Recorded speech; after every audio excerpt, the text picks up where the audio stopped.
Good morning. We're happy to be here with you this morning and looking forward to sharing our market updates. Healthcare marketing in post-COVID new normal. A lot has changed over the past few years and we have pivoted through some really interesting challenges. So we're here to share with you our observations on what we've been seeing and what we're working on for our clients specifically moving forward. So in our presentation today, I'll introduce the team, Stewart, Kathy, and Josh, who you have on the call here today. We'll talk about from pandemic to endemic, our observations being in this space. We've all got decades of experience in healthcare, and this has been a challenge like we've not been challenged with before.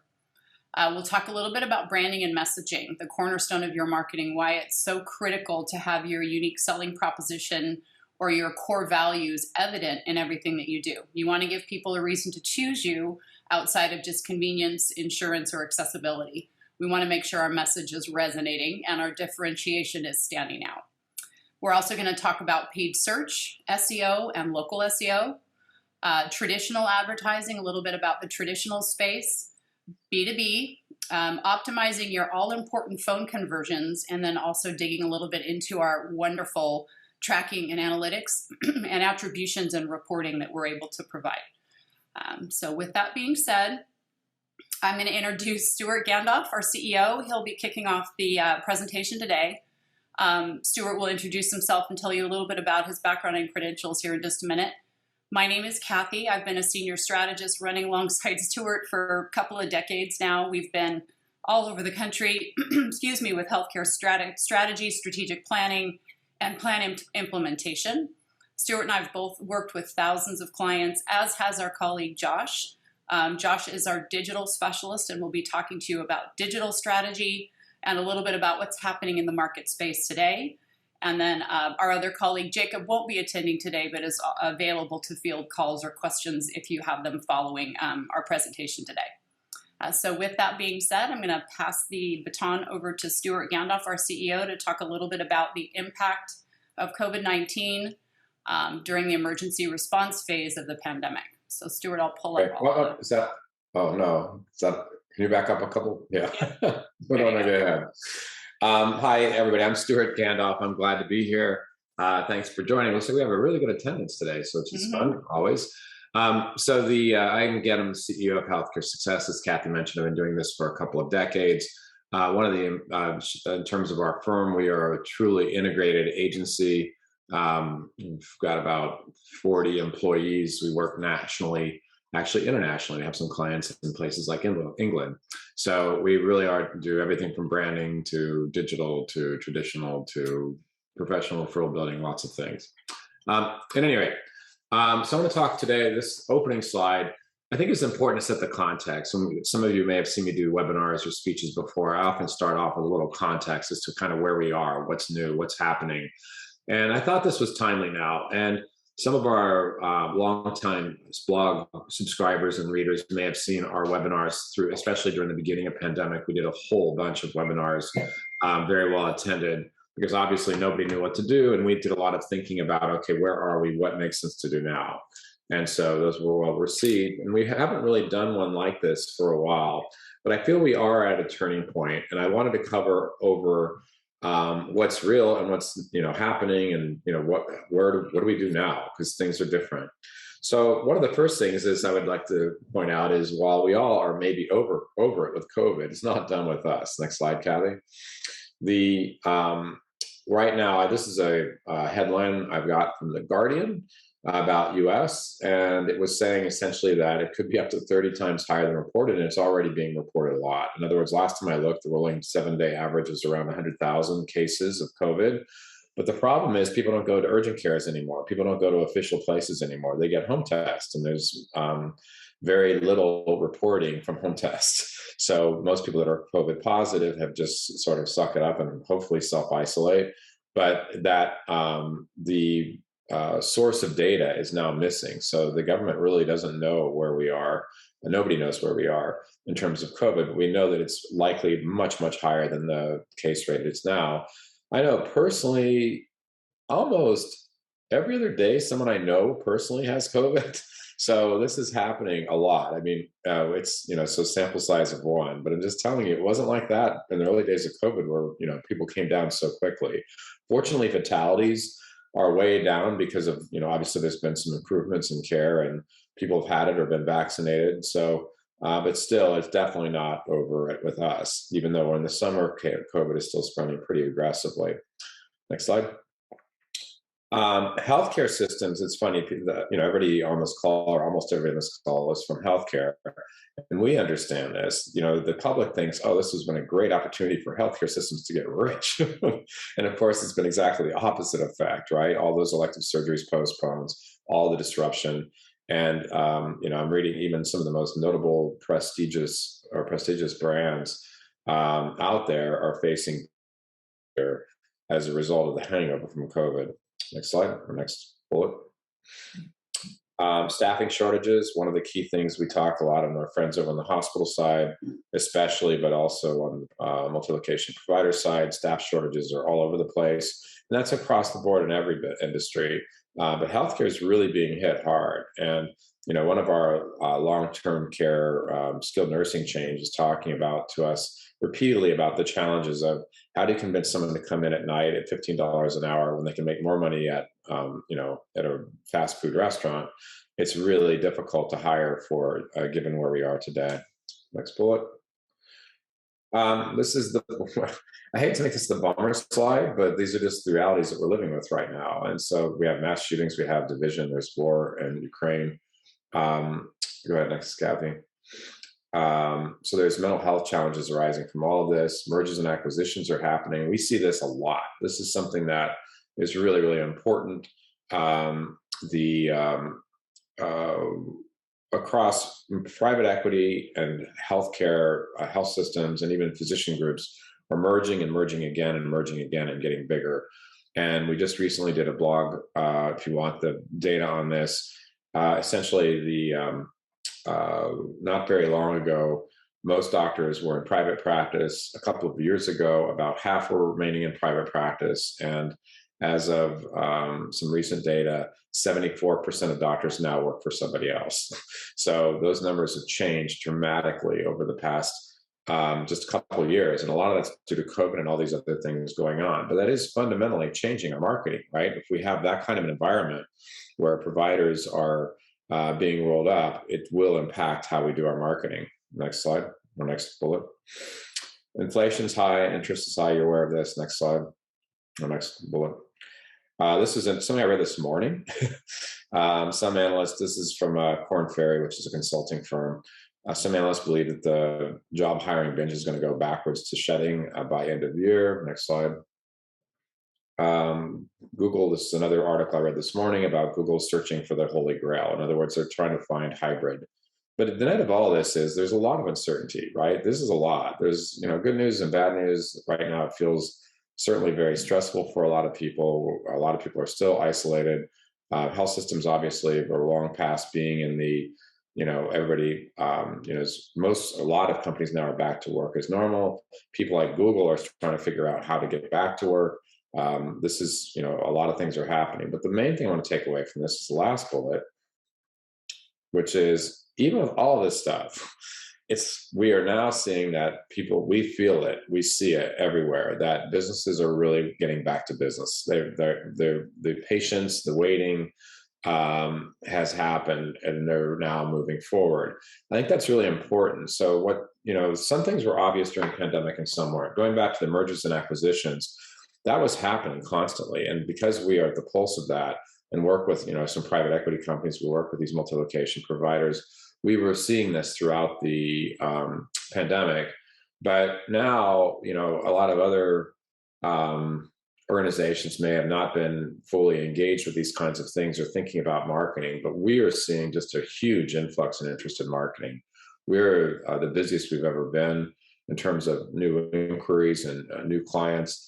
And lots of my colleagues and other firms that I know are facing the same thing. So the reality is that we are in a new reality.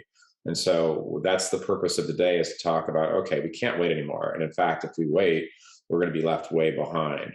So we're going to cover today some new ideas, some old ideas that we need to dust off, some ideas with some context about like what are some of the key things we are seeing the successful businesses embrace right now. So with that, I'll turn it back over to Kathy. Thanks, Stewart. So we want to talk a little bit about why you and why messaging is so critical in today's changing environment. It's foundational in establishing a presence and a voice for your brand. Again, we want people to choose you based on your uniqueness, what you bring to the market, what you bring to your patient population, not just strictly price. And sometimes it's those with the deeper pockets win. So we want to make sure that we're setting up a strategic approach to creating brand resonance, defines who you are and how you are uniquely different from the competition, gives people reasons to choose you. And keep in mind, when we're looking at basic healthcare decision making, women are making 80% of the healthcare decisions for the family. And we tend to be emotional decision makers. We make decisions and choose things and buy products we connect with and we feel is an appropriate fit. So making sure that that messaging connects with your buyer is critical to optimal conversions with your campaign. It helps them understand why to select you, and as I said, connects with your audience. It also helps guide your internal team. We were talking a little bit about, Stuart was talking a little bit about the difficulty with staffing. And a number of our groups have actually reached out to us to develop culture websites that talk about the culture of the organization, and then these sites are used for recruitment. So there are strategies and tactics to deal with today's changing environment.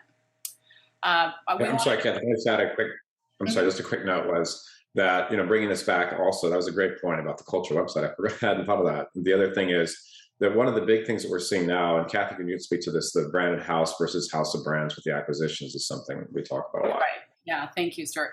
So we do have a number of articles. I'm sure many of you are subscribing to our newsletter, but this deck will be available, and these are some fantastic articles that we've written on branding and our approach to branding.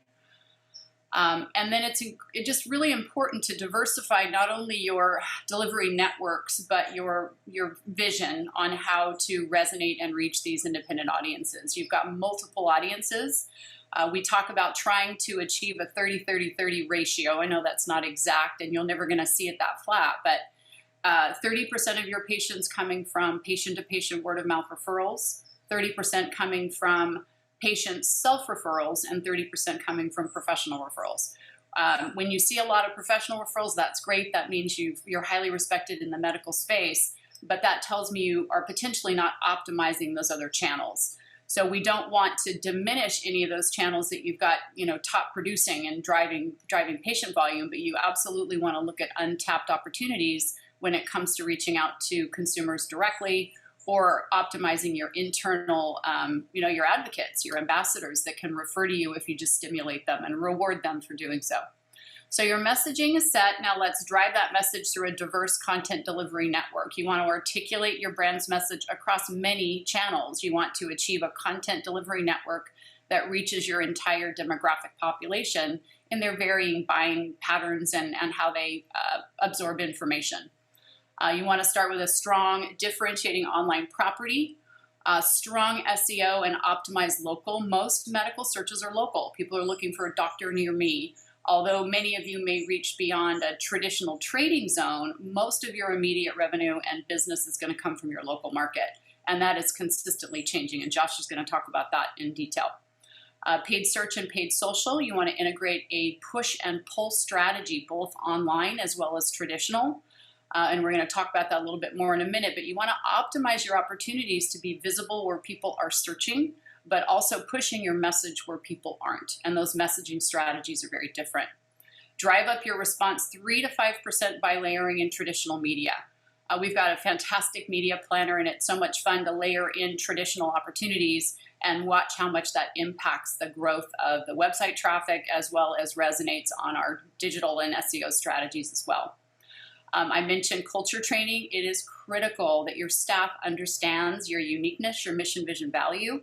We look at a practice like an upside down pyramid, a hospital and institution, balancing on the end of the finger of the people answering your phone. They are responsible for whether or not all of these leads and referral opportunities are converted. So it's important that they're properly trained and that they understand how vital their role is to your organization and to your growth.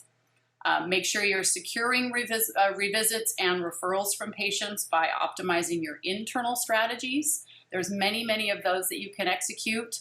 That's more of a workload on your staff, but you want to keep in touch with them, keep them upsold on additional services and product lines that you offer, and then make sure you're optimizing your professional relationships, your B2B outreach, with a nurturing content strategy. Content is king, and the key is to provide enough content so that we're not having to sell, but we're informing, and as a result of informing, they're consistently coming closer and closer to you as a thought leader. And we have a few examples. Stewart, if you want to talk about these for just a minute. These are 3 of our recent launches.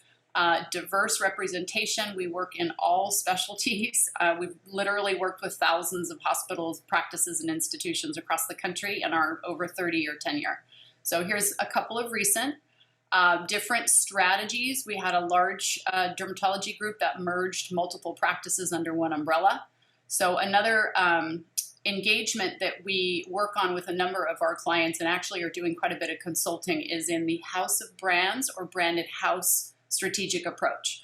If you are acquiring new businesses that come with their independent brand and that brand may potentially have resonance, it's really important that you have a strategy in place to determine how to absorb that brand. Are we going to take all of these acquisitions and de novo opportunities and put our mark on them and brand them as your own, or will we let them maintain that independent brand that has resonance and probably the reason you're acquiring that business?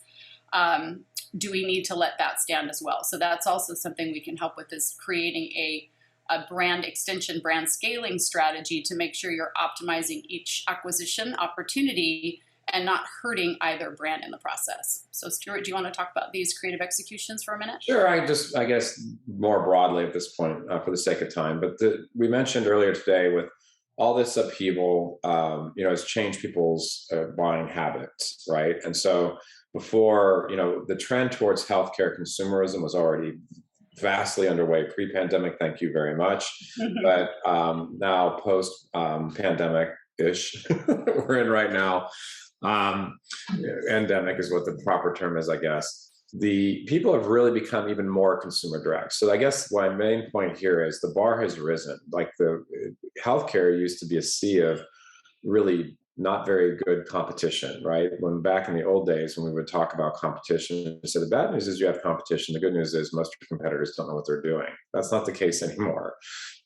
So competitors are strong. So these are, without going into detail about these particular clients, each of these websites was designed for a different objective. The Illinois Dermatology was consolidating, updating, building a brand as a foundation for future growth. The one in the middle there is a men's health business and doing extremely well. And we wanted to update the brand and the image as communicated by the website. And then we have addiction, which is very common. And we want to do both things of both informing people from an intellectual point of view, why this is better, from an emotional point of view, why this is better, keeping in mind the audiences include people like not just patients, but of course their families, but not just that. It could be social workers. It could be people with courts. It could be, relatives.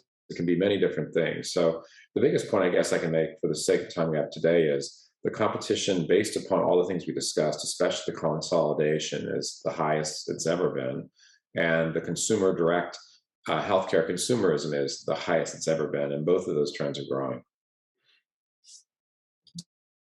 Thanks, Stewart. All right, I'm going to pass this over to Josh. And Josh, if you can also give a little introduction about your background as you begin your talk. Yeah, I'm Josh Weum. I'm an account director for healthcare success, and I had a career at Google for many years, speaking as a conference speaker, essentially expounding on the merits of paid digital and specifically Google Ads. But today I want to talk a little bit about some key points to each of these platforms. Google Ads would be the primary, but there are a couple others that everyone needs to be aware of and aware of what the new, the new version of these are. So starting off, 4 years old this summer, literally next month, Google Ads is 4 years old. And I say that because it actually had a name change, a significant name change in July of 2018 from Google AdWords, which many of you have heard that term, still very ubiquitous, to Google Ads. That change was made as a result of AdWords essentially leaning on the term keyword, and Google Ads evolving to become a lot more functional with regards to marketing and advertising. It does a lot of things that aren't keyword based, basically. So incorporating a lot of that huge ecosystem that Google has is part of what Google Ads has done over the last 10, 20 years. We're talking about YouTube, we're talking about Google Maps. All of these things now work together to increase your brand's awareness online. Google reviews are critical as well. We all know there are different places where people can review your business. A Google review is prioritized in a lot of different ways that helps you elsewhere, right? With Google Maps, with your business profile that you have there. A YouTube presence is very critical, and I'll touch a little bit more on that momentarily. But Gmail as well. A lot of folks don't realize that you can do massive, effective Gmail campaigns within the Google Ads interface. The fourth bullet here, I added this intentionally. This is a jargony sentence that I want to just kind of break down. Catalyzes brand growth nimbly and effectively. That is exactly what Google Ads does. Yes, ideally we want people to find us organically, to look up our, what we do and find us at the top. You've really got to use ads to get to that point if you're a newer business or if you're new to the online advertising ecosystem there. When you use Google Ads, you're getting a lot of data that guides your SEO growth. Increasingly we're seeing that it's getting tougher to get data from people. Privacy is becoming more and more prevalent, and that's a good thing. But when we're talking about advertising, we use a lot of that information. So when you're using Google Ads right now, you're getting information that can guide your SEO growth, where otherwise you may not have that data. Google wants more control. This is going to be a constant. They're going to continue to ask for, the keys to your account. We want to show you insights. We want to give you guidance. And while most of that is generally positive, when Google is asking for control, they're usually asking for more of your money. And our job is to allow you to use that interface properly without giving them more money. There's a lot of advantages that you can get out of Google Ads when you're not allowing it to be automated completely. The tracking that you get from ads is significant. And I mentioned this before, in Google Analytics right now, it's tough to get data on what your website users are doing. When you're using Google Ads, you're getting a lot more of that data. You're paying for it, but it's valuable as well. And then lastly, this platform does require proper management to produce ROI. If Google runs this for you, you might get 2 to 1. You'll give them 100 and get 200 back. When you're having a professional management firm handle this, you're usually looking at 2 or 3 times that ROI. So yes, there's a lot of automation involved, but it's best to have the right folks handling this for you. Next slide, please. YouTube. So the Google Marketing Summit happened about a week ago for 2022, and YouTube was a very big part of it. I've been talking about the merits of YouTube for years, and one of the main things it does, it allows you to create a YouTube channel for your brand for absolutely nothing. Anything online like this that's free right now, I urge everyone to take advantage of that. Your YouTube channel ties in quite a bit with Google's ad networks and allows you to serve ads in different areas and allows people to engage with your brand very quickly.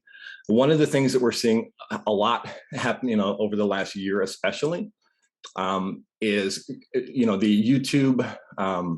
When YouTube comes up on the TV, people are doing a lot of casting, a lot of over-the-top cable. You're going to see send to my phone. Right now when people are viewing YouTube videos, it's happening a lot more on TV screens than it has before. It was briefly the largest search engine in the world. It's number 2 now, but basically YouTube is, a lot of people are searching the YouTube search bar. And right now, if you search for anything really on YouTube, you'll find ads above your video recommendations that happen below that. So what I've been telling people when it comes to the media buy that YouTube has, you're getting it at a digital cost, which is extremely low in comparison, but this audience is shifting more to the TV media. As I said, you're getting a lot of this YouTube viewership on a TV screen where they're actually able to send that to their phones. Usually we see costs of 5 to 7 cents per view. Whenever anyone skips an ad, you're not paying for that. So there's a lot of what I call, pre-roll branding happening there. If you have an effective first 5 seconds of your YouTube videos, it's always going to be a free impression to whoever sees that when they skip it. So, a lot of value on this platform. I can't say enough about the importance of YouTube moving forward. Next slide, please. Josh, I'd just like to add to that real quick is how, again, buying habits today are changing. And, I've now become, during pandemic, a much bigger YouTube user. It's a big part of my life now. And it's funny how I think that we're seeing again with streaming and of course cord cutting, but YouTube was big before when you were speaking about this. It was. Yeah. So anyway, sorry, go ahead. No, and then, one of the things that they're looking to do right now, YouTube ads are evolving a little bit. They're looking for smaller ads for what's called YouTube Shorts, injecting these ads into different places. And yeah, I've been saying this since I was at Google, actually, but we definitely want to encourage people to develop a good YouTube presence and procure that online, especially when it's free to set up a channel and develop that identity. Thirdly, I want to go into Google Business Profiles. You may know these as Google My Business or GMB, or if you've been around for a while, like I have, Google Places was the previous name. A lot of name changes over the years. That's something Google's very good at. But the important thing to recognize here is that these profiles are more important than they ever have been for not just digital advertising. They have a place there, but they do tend to rank very highly with local SEO, and then organic rankings are also bolstered by these profiles. So what they are, they offer that free local marketing asset that drives a lot of local traffic, very, very critical for healthcare. These profiles are again free, but you do have to do some things to build them up and make them a little bit more visible and more effective. So one of the things they do, they immediately give people easy links to get to your locations. They give you a button to tap for a phone call, and a lot of other functionality right there on the search engine results page. You got, ratings, reviews, things like that. All of that shows up organically, and it's also free to set that up. So one of the things you can do with GMB, Google Business Profiles, GBP, however you want to call it, you can encourage people through that platform to leave you high-profile Google reviews. But once again, those are going to help your SEO. They're going to help your brand growth. A Google review is the preferred place to have people reviewing your business. It also allows a lot of social interaction. You've got photos and videos, a Q&A, a back and forth through patients. So that dialogue that previously was one-sided, business to consumer, is now two-sided. And Google Business Profiles really allows you a great tool to do that. Google Maps, I can't tell you how many calls I've had from people over the years asking me how to get on Google Maps. Well, you can't. You can't say, I want to place this ad on this Maps page. What you can do is have your criteria in place for Google to allow you to show up on Maps. In this case, that means having an ad campaign running, a location extension tied to that ad campaign, possibly a smart campaign. There are a couple of different things that you can do to tell Google, hey, I'm local. I have a business that's relevant in this context of the search that's being made here, and I want to show up. So we oftentimes guide people on how to meet those criteria so that you have an ad showing in places, effective places like Google Maps. At last, I do think that, and I've been saying this for a while, but it's usually pretty predictable when Google acts the way they have been with this platform. Oftentimes they're moving towards monetizing this kind of thing. And all I will say there is that that's not necessarily a bad thing. Usually monetization comes with different tiers of value and impact. I would say, though, that we want to be ready for that. You want to have everything that you can for free built up and as strong as it can be in advance of anything they may do to bolster this product and add more features. Next slide, please. So a couple insights from these three slides here is your PPC over-branded. A lot of folks will not have a lot of insight into what their paid search is doing. They'll get a rudimentary report and take a cursory glance at that once a month. It's important to know what over-branding is. If a vendor is handling your PPC and it looks really good, ensure that you're not using your brand name as the main driver of that success. There are a lot of instances where you want to show up for your brand. Another competitor maybe try to use that as a keyword. That happens all the time. What you don't want to do is have the lion's share of your marketing going to a known entity like your branded keywords. It should be there in some context, but if your numbers are extremely strong, it could be representative of over-branded paid search. What is conquesting, and is it happening to me? We all know what it is. The term's not always as known. So conquesting is when another person is using your brand name as a keyword to get business. Some people don't think that's allowed. It actually is allowed. Coke will bid on the term Pepsi. Ford will bid on Chevy. The competitive brands want to give an option to someone who may be looking for a service or a product. So it's going to continue to happen. And, a competitor who sees value in your name is allowed to use that as a keyword. What they cannot do is put that in their ad copy. So no one can actually, take your copyright or your trademark. But in the context of overbranded PPC, if you're not using your brand at all as a keyword, there's a chance that someone else is, and thus is usurping you on that search engine results page. We don't want that. The rise of telehealth search volume is extremely noticeable. Mental health is the biggest driver of that, but alcohol is also right there in line with it.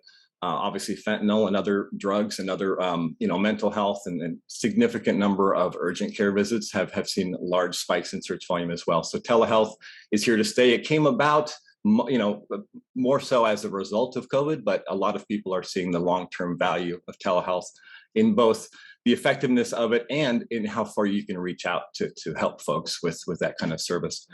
Fourth, ad extension usage and importance. One thing I want to touch on here, a lot of folks tell us that Groupon deals are one of the best ways they've ever driven patients, whether it's through their business profile or another, Groupon deal. You can actually do promotions and things like that within Google Ads. There's an ad extension called a promotion extension that you can use to offer free screenings, $39 screenings, for example, right there within the ad. So while Groupon has been really good for a lot of folks and tends to drive business in some ways, there are other things that proxy that same dynamic that we can be using now without paying anything extra. Landing pages are important. I know we showed a few of some of our web work earlier, but it's important to recognize that when Google is giving someone a search result, they're pointing them to the page that matches what they searched. The lower that relevance is, the lower they're going to ding you. So we want to ensure that when someone's looking for urgent care near me, or a dermatology doctor, that they're going to a page from that ad that matches with what they were looking for. Years ago, you could send people to your main site and give them options to look at anything that you do or any service that you have. Today, we know that if someone is looking for, specifically for sclerotherapy or something, they're going to want to go to a page that has that. Google ID verification, all I'll say there is that there are a lot of things that Google asks of advertisers, and some of those things can be convoluted and problematic. We handle all of those Google verifications, policy. There are a lot of different rules to be conformed to when it comes to advertising on Google. Keyword match types and negatives.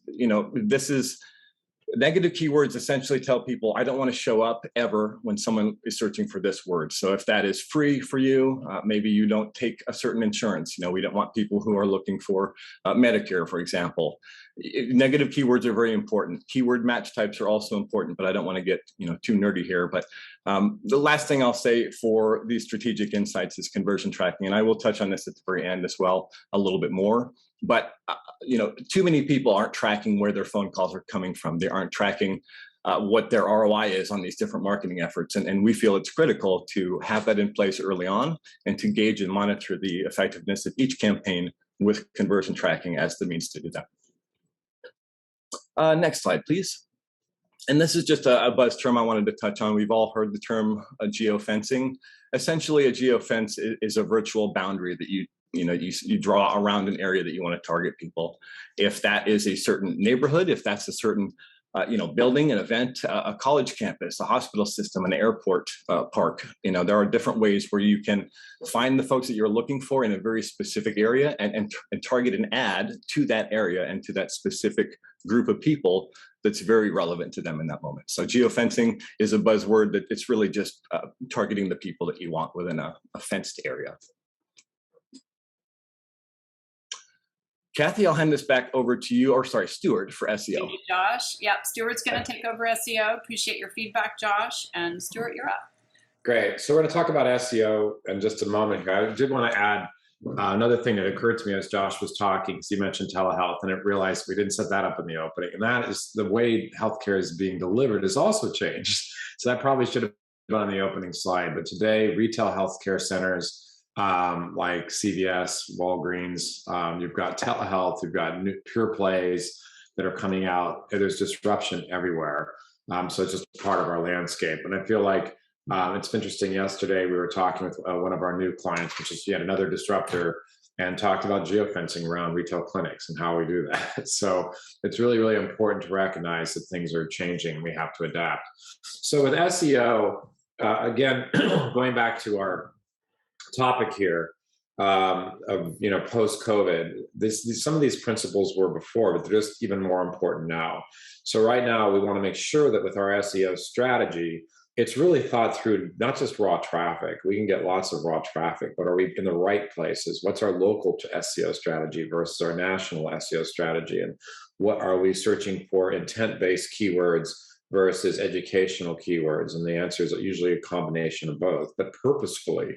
How are we trying to position ourselves as a thought leader, either in our own market or nationally or worldwide? These are some of the decisions we have to make with SEO. And by the way, SEO is one of my very favorite topics. I'm an SEO nerd. I love paid search too. I've literally been at conferences where, Matt says something and I jump in the air like excited, and that's just like what a nerd I've become. So I love this stuff. We built our own company with SEO. So let's jump straight into the content here. So one of the things that we break down SEO in a variety of different ways, depending on the context. But when we think about SEO, we see, again, insights as clients that come to us and things change. Today, every client we work with has websites. Every client has, some SEO, could be good or bad. Oftentimes we've been paying for SEO and it doesn't have the most basic functionality built in. And that's always floors me that the most basic stuff, the layups, are being ignored. So the technical SEO is something that most people think of SEO, and it is really important. But things like, how do you structure your navigation is absolutely vital. When we migrate websites from an old website to a new website, that step is absolutely vital. I'll give you guys a little secret here. We're about to relaunch a website, the first version of our own website in a long, long time. And that planning is underway right now. All those links, what exactly is going to happen, step by step by step. And we do that with our clients as well. One of the websites we showed earlier received a 30% bump when we relaunched with the website, which is, if you don't do it right, it can throttle your SEO presence. So doing all that prep and work to make sure that the launch is being done properly can actually help you. And if you don't do it right, can really, really hurt. Things like internal linking and URLs and page speed is a performance issue. Google cares a lot about page speed, and it cares a lot about mobile responsiveness. And now today, about 2/3 of searches are mobile. So it's really, really important to be thinking of all these things. And then we start thinking about, okay, that's all the technical stuff. Well, how do we build our brand through this? And one of the things we talk about a lot with clients and when we do speaking at different venues is that when we're talking to Google or when we're doing websites, in fact, I had this conversation yesterday with one of our clients. When we were talking about a website, the challenge is, well, anybody can write, but the problem is we need to write for multiple audiences on websites. So we especially need to write for the healthcare consumer, right? That's obvious, we think. Well, we also have to write for caregivers in many cases. Okay, that's another audience. But we actually have to write for professional referrers. Okay, that's another audience. And then really, really importantly, we have to write for Google.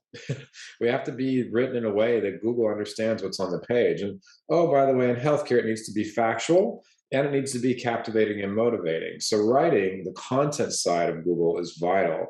And at the end of the day, you can have all this technical stuff done. If you don't have the right content, it's just not going to be successful. And then how do you get good SEO is to create great content that other people want to link to. And I don't have time for today, but the whole story of Google's billions comes down to one insight, which is that the most important research papers were cited by others. And Google, in a similar way, felt that sites with more links and better links and more relevant links are more likely to be authoritative. So this is never a one-step race. This is a never-ending marathon with SEO. But the good news is, over time, it gets stronger and stronger and becomes a valuable asset. Next slide. Next slide.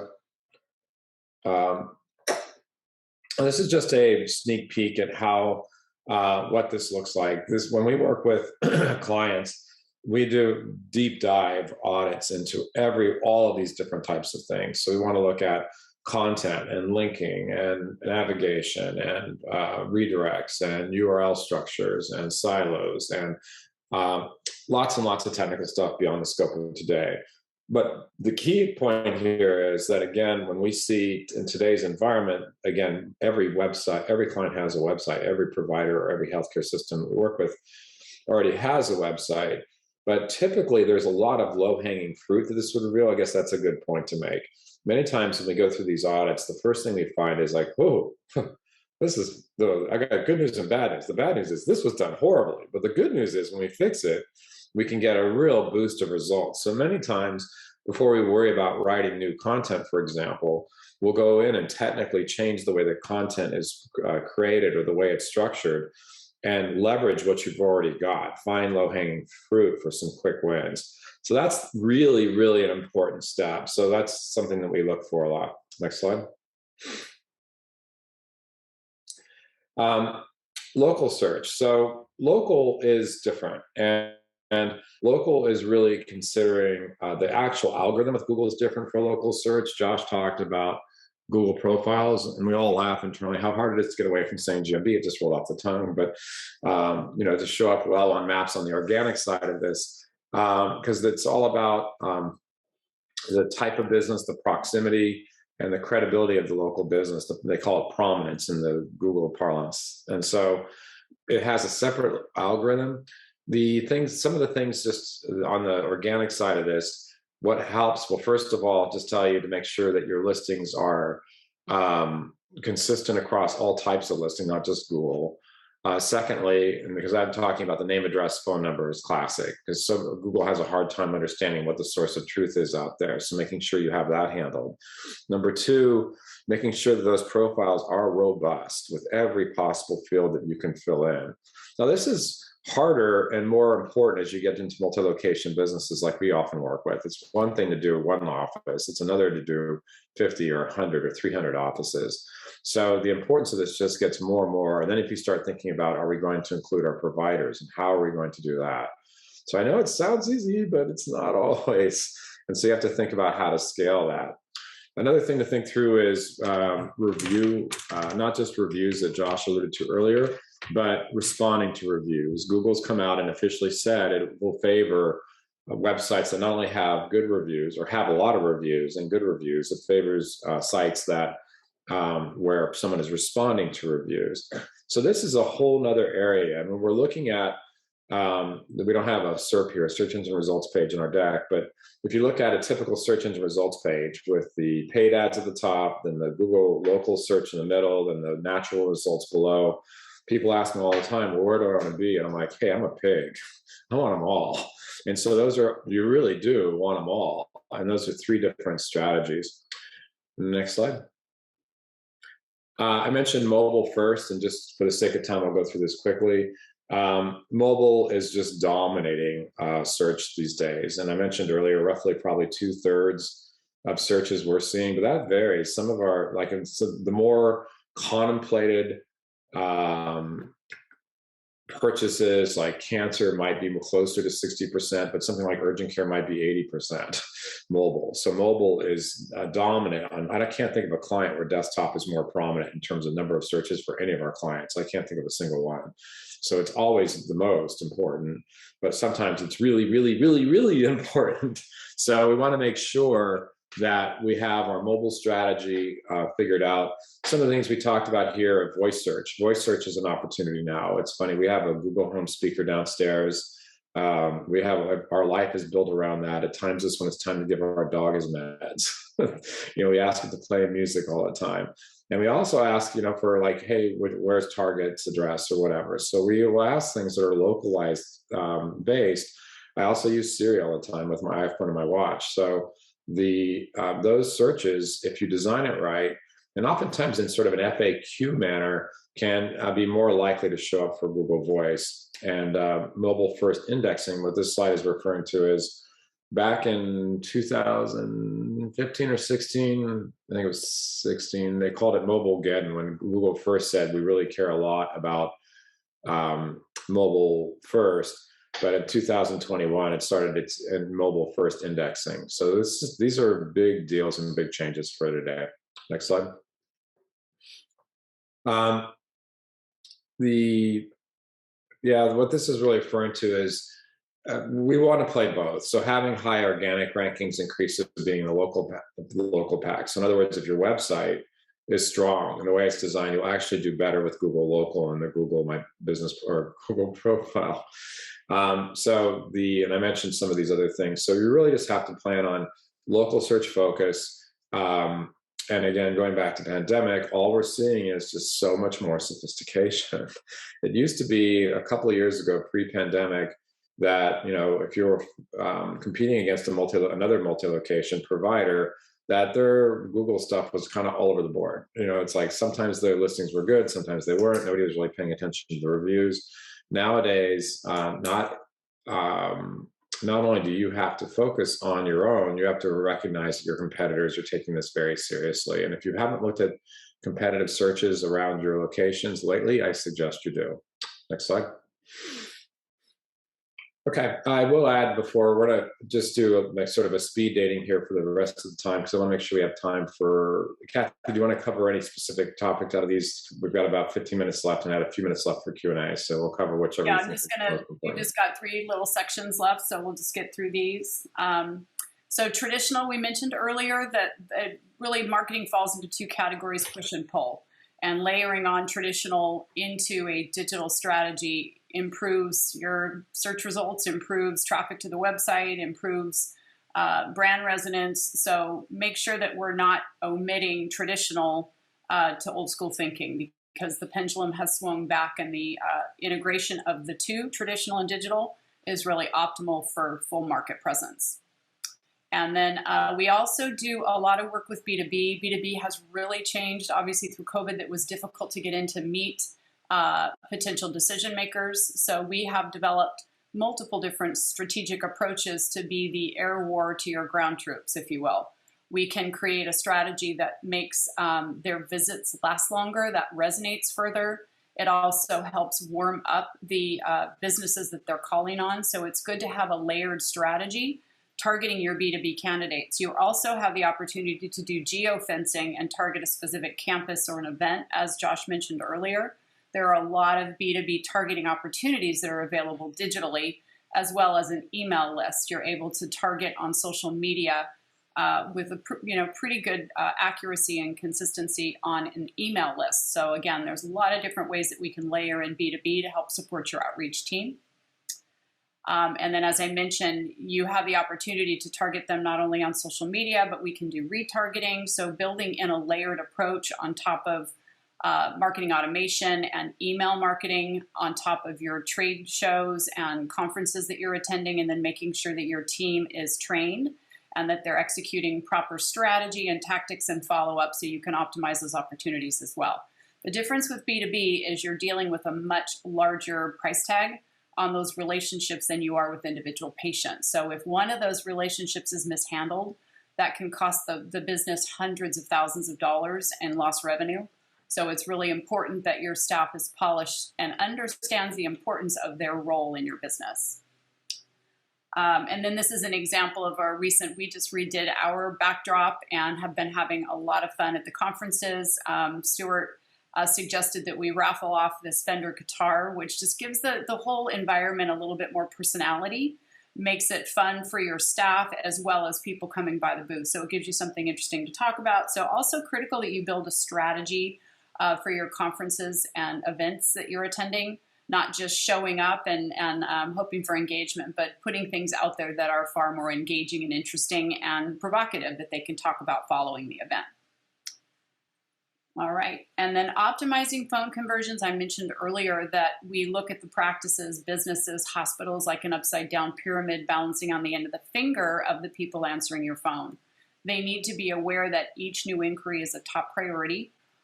Establish rapport with a perfect greeting, making sure they understand your mission, vision, value, and they're communicating that on each and every call, because each call is an opportunity. Discover the caller's need. Don't make it all about you. Establish value, though. Make sure that they take something away from that call that makes them remember you and understand why they should choose you as opposed to their alternatives. Dual alternative close, try to minimize those decisions for them, and be sure to answer their objections. There's a high level of emotion. Selling healthcare is very different than retail. You're selling something people don't want to have to buy. They'd rather not be sick or not need surgery or not need the services that you're offering. So there's a very high level of fear and emotion, especially leveled on top of everything Stewart talked about in our intro. Set your staff up to succeed. Make sure that they've got training. Make sure you've got the right people in the right positions. If they're telling you they don't want to be on the phone, you want to hear them. So it's important that you've got the right personalities and people, and track every single inbound lead. And we've got lots of ways to do that automatically through tracking call numbers and devices through attribution that we set up. But you also want the staff aware of where these calls are coming from. And then analytics and reporting. We also make sure that we're very transparent. It's critical any agency partner that you have remains transparent with their planning and their tracking, so that you can view the tracking real time on a dashboard that allows you to see how well the campaigns are looking. And I'm going to have Stewart and Josh talk about tracking and analytics. Josh is in the center of it, and Stewart really drove the build of this. So with that being said, either of you two want to take the lead? Yeah, as far as the dashboard that we offer, I mean, we want to ensure that we're always looking at things like cost per inquiry, cost per click, how much of the impression share we're getting, the overall traffic boost, and a lot more. Our dashboard, our reporting dashboards are available 24/7. We definitely want clients to be in there and taking a look at things, very transparent in that way. Tracking numbers are one of the most important things you can do regarding any of this marketing. Your Google My Business, your website, and your ads should all have different numbers. Your YouTube should have its own number, etc. Call recording and call tracking platforms are important as well. They tell you which of your marketing efforts are actually driving ROI and which ones you should put more effort into. And then things like caller ID, call length, you get a lot of data from these. We share all of that. It helps to guide the decisions that grow your business. All right, thanks, Josh. And that concludes our presentation. So we did have a couple of questions come in. Go ahead. Yeah, I'm sorry. Actually, Kathy, before we get to that, we haven't brought it up yet because you reminded me. So we decided to make an offer for anybody who's on the call today. We call it a SEO or digital checkup. So if you're interested in, it's not a full audit like we referred to earlier, but if you'd like to speak to Kathy or Jacob about some of our how your presence is showing up for some of your locations or your website, how it's doing in terms of SEO especially, but also paid search reputation or what have you, you can reach out to us and we will happily give you the SEO digital checkup. So Kathy, do you want to read off the questions or do you want me to, or how would you like to go? Who wants to go? I'll let you do that, sir. You go ahead and read off the questions. Perfect. All right. So the first one was submitted to Josh, and he was asking, will your Google listing be monetized by AdSense? What are the requirements?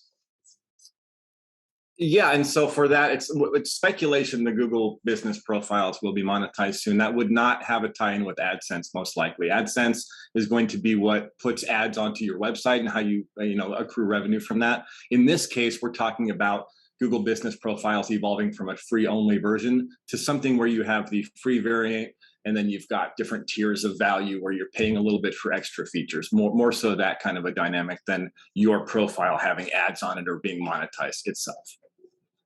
Very good. Somebody asked for an email address for the offer. Sure. So if you just send it to info at healthcaresuccess.com, Natanya will help you coordinate the online checkup. So Kathy, let's see, another question came in. What are your thoughts on direct mailing for virtual practice or for any kind of business, actually? I can speak to that too, if you like. Yeah, well, direct mail kind of falls into that. We were talking about push and pull marketing. Direct mail has benefits and drawbacks. It can be costly. You need to hit a household multiple times in order to have resonance. They say often 3 to 5 times. So it's really important that you build out a strategy, make sure your list is accurate. That's one of the biggest criteria, in looking at the variables with testing a strategy like that is the accuracy of that list. Then your messaging and your offer and your timing are also critical. But we do a number of direct mail campaigns as a layer on top of other strategies, so it's more of an integrated approach. Haven't done a standalone. I know that was part of the question. So you'd want to make sure that you're not just putting all your eggs in one basket and that you've got a little bit of diversity in your outreach. And I'd like to add to that too, because I've done about, early in my career, I probably was involved with about 500 million pieces of mail delivered for great big banks and people like that. So mail today is funny. It's in a renaissance. It's a reawakening because it was, when we started way back when, digital was non-existent or nascent, and then it became digital. And we were way ahead saying, let's do digital. And then eventually the world caught up and now everybody forgot about the traditional mailings and traditional things like that. So it's funny, as a CEO of a company, I rarely get direct mail. It's crazy. And so it's a great way. I get hundreds of emails a day, but I only get a few pieces of direct mail. So direct mail, given its intrusive nature, can be really effective. The key is with direct mail is to have the right list. It comes down to the right list. We always used to talk about the right list is at least 40% of the effectiveness of it. So the right offer is maybe another 40%. The creative itself is maybe 20, but it's a list. If you're without the right list, it's going to be dead on arrival before it even starts.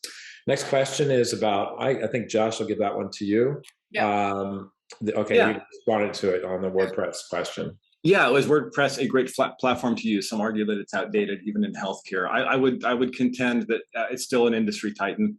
WordPress allows, the biggest feature that WordPress allows is integration and plugins to almost every app or feature that you want to plug into. When it comes to call tracking, customer management systems, WordPress is going to be, in most cases, the easiest. And I'm not shilling for WordPress, right? We use all kinds of different platforms, but I'll tell you that it's not dead by any means, and it has a lot of functionality that some of the other web hosting and building platforms yearn to have. I want to finish with one. Let's see. We've got actually a time for, let's see. That looks like one for you. Yeah. I'm sorry, what, Josh? That new question might be a good one for you. Yeah, so I'll answer a couple of things here. The question is, if opening another healthcare clinic in a different location, what should be the focus, online presence, B2B or B2C? And the answer is it depends, unfortunately, because it depends what kind of business you have. Like, for example, if it's an urgent care center, the focus would be on making sure you have a fantastic location with really good signage, make sure you're delivering a great patient experience, making sure that you have some digital like SEO, local SEO, and paid search around that clinic. It's really straightforward. These things we've done many, many, many times before. If it's a medical specialty practice, like for gastroenterology, you'd want to do all those things probably in some part, but building relationships with the referring doctors is key, and making sure, in fact, before I even chose a location, I would want to see if the referring doctors in the area perceive a need for whatever service we're offering. So that's a pretty complicated question. That one might be better offline. So if you're interested in talking to Kathy or Jacob about that, with Jacob, by the way, is the strategist we introduced earlier, they could go into more details on that. Sports medicine, physical therapy is the focus. Okay, so that's a pretty hybrid. It's funny, I went to a PT yesterday for my shoulder, which hurts all the time. I guess that was the answer was it was a sports therapies or a physical therapy practice. So in that case, you definitely want to make sure you have the contracting figured out. You want to make sure you have the right facility. I would say in PT, that is an explosively competitive marketplace now. There's a few national chains that have hundreds of locations. So if you're one of those larger brands, some of the things we talk about a lot is, how do we integrate brands of, is this a de novo practice? Is this are we taking over a series of other locations? What's the branding strategy? Again, it's a pretty complex question that we see all the time. The last question I'll just throw in here, because I know this is something, Kathy, that our clients ask about a lot. And since you're on you're to the ground more than even me or Josh, because you're talking to clients every day. For the multi-location businesses, what are just sort of the top 2 or 3 things that just tend to come up in conversation when new people are reaching out to you, whether it's a health system or a multi-location provider? What are some of the things that just are table setting? Right. I think one of the main conversations we have is branding, naming conventions, is making a determination when you're purchasing either a single practice or group of practices, the most appropriate way to go after that brand and communications strategy. I'd say second to that would be call centers and training for call centers. If the phone calls are all coming into a central location, rather than being individually handled by each respective phone team, that's a real important criteria to determine. And then also supporting that brand with your mission, vision, value, just making sure everybody's in alignment around that. And then a strong digital strategy foundationally, being, driving traffic to a brand-driven website. So you'd start with your visibility online, your messaging, and then your SEO and digital, and then you layer on top from there. So that's really your foundational starting point. But the naming conventions are really a big challenge for a lot of these large mergers. That seems to be the number one. Very good. Well, hey, everybody, thank you for joining us today. We enjoyed this. This was a race to cover a lot of, it's just our nature. We like to give as much value and information as we can in a short period of time. I would just finish with the last thought is that our world really has changed. We've lived through a crazy couple of years. It's changed our lives, and it'll change life as we know it. We'll never go back to what we had before. There's been some bad news, clearly, but there's been good news, right? Healthcare, a lot of things that would have never happened in healthcare, changes that were necessary, have happened as a result. For example, telehealth, right? Telehealth went from 0 to full speed in a matter of weeks. And it would have taken decades probably to get consumers and providers to embrace it. And today, even though it's not as prevalent as it was at the height of the pandemic, it's still 38 times higher than it was at the beginning. So usage in terms. So the marketing, the product, the strategy, it's all changed. So it's an exciting time, even if sometimes it feels a little unsettling. So I want to thank you again for joining us. We've enjoyed it. And if you'd like to reach out and get your discussion with Kathy or Jacob, thank you for thanking us, the people in the comments here. Just send an email to info@healthcaresuccess and we'll set up a time with you. Thanks so much. Bye.